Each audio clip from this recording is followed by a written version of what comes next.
can't understand why you would bring a facility like that and just sit it in the backyard of people. First, I'm Paul Barth, and I'm president of the New Hill Community Association.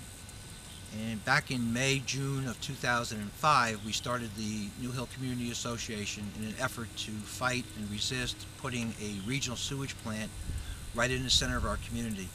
And by the center, I mean it's going to be adjacent to our historic district, a lot of historic homes, and it's also adjacent to our minority community and low-income families. So at that time, we felt that if individuals complained or try to argue or fight the plant, that there wouldn't be a lot of political clout to doing that. So we decided to organize ourselves into a community association that by going forward and try to fight the four towns of Apex, Cary, Holly Springs, and Morrisville, we would have a bit more political clout. So as I said, we organized ourselves and started petitioning the various towns to reconsider the preferred site, which is right behind me. It was owned by a New Hill resident. It had been in the family since the 1790s. It's over 200 acres. And the towns of Apex, Cary, Holly Springs, and Morrisville decided that this was the location that they preferred for a regional sewage plant that would benefit those four towns. However, it would not benefit New Hill. First off, let me say this, that I am not opposed to a sewage plant. I understand the need for a wastewater treatment plant. I am, however, opposed to municipalities determining that they're going to put it in a place where they deem they're going to get probably the less resistance. I am against putting it where they're trying to put it because, one, it's going to impact the largest population of New Hill, and it's going to impact it negatively. They didn't choose to sit it in the backyard of Cary or Apex or Holly Springs or Marshall. So why would you sit it in my backyard? The thing is that we don't have any use of it. We have no infrastructure, anything. Nobody's going to come and put anything in here. They're not going to allow us to use it, but we're going to suffer the impacts of it. We're having to host a 30 million gallon a day sewage plant. We don't have water and sewer.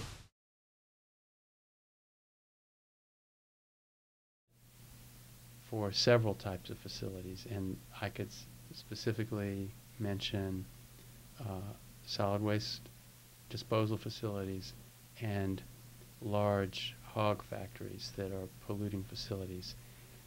They are clearly disproportionately located in low-income communities of color. Primarily in North Carolina, that means black people. And whether or not each decision was made because of race or because of poverty, the pattern is very strong, and it would be expected to occur because after slavery, black people were not able to settle in the best on the best land because it had already been taken by the plantation owners. Black people's land has been worth less.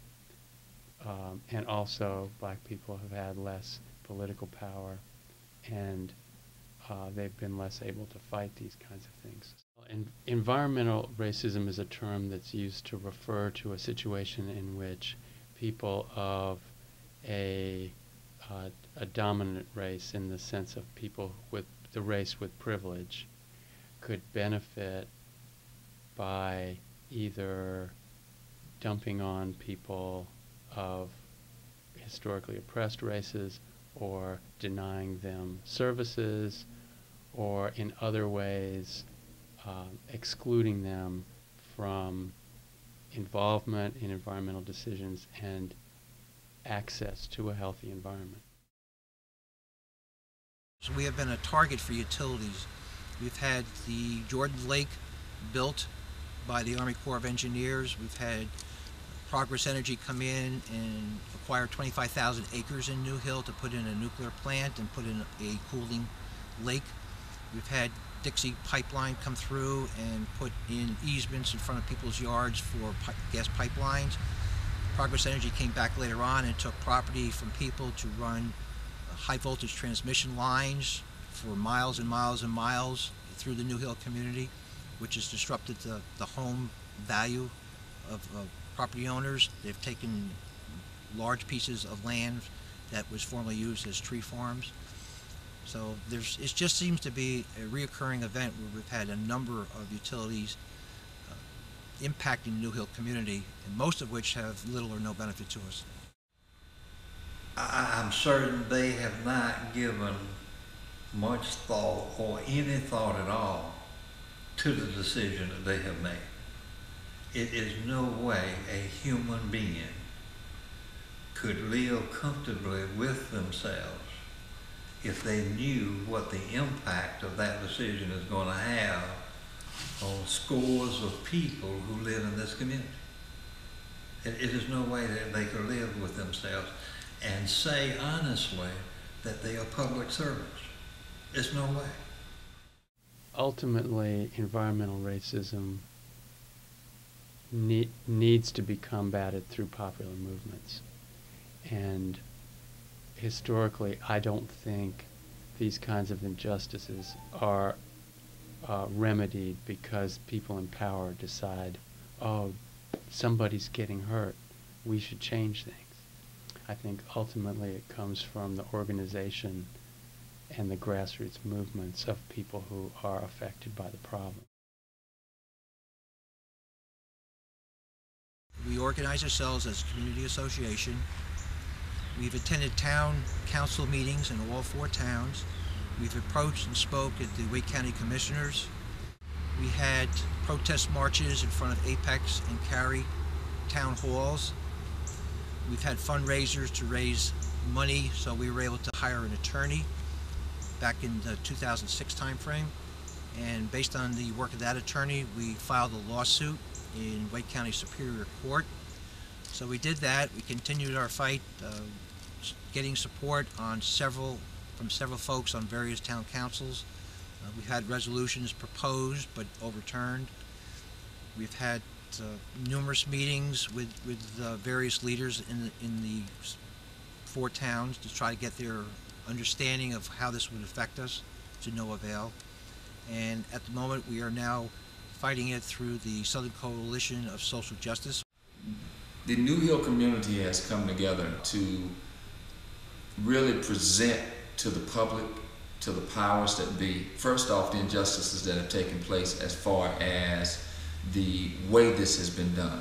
I think that our community organization has done an awesome job in showing the public just how municipalities, if you allow them, how they will work to do things to support their own cause at the expense of others. And that is what's happening. You have 3 municipalities or 4 that are really looking at taking care of themselves as it relates to where their wastewater is going to go, but then not considering at all the people that it's going to affect in the places they're trying to locate it. Because if they considered that, then they would not have picked the location that impacts the largest population. They would have looked at some of the other locations, and specifically some of the locations that their initial own engineering group suggested. It's unfortunately environmental racism in our society is a sign of going downstream, just going with the flow, because we've always been that way. And until we recognize that and start taking measures to combat this downstream movement, I'm afraid we'll continue to have environmental racism.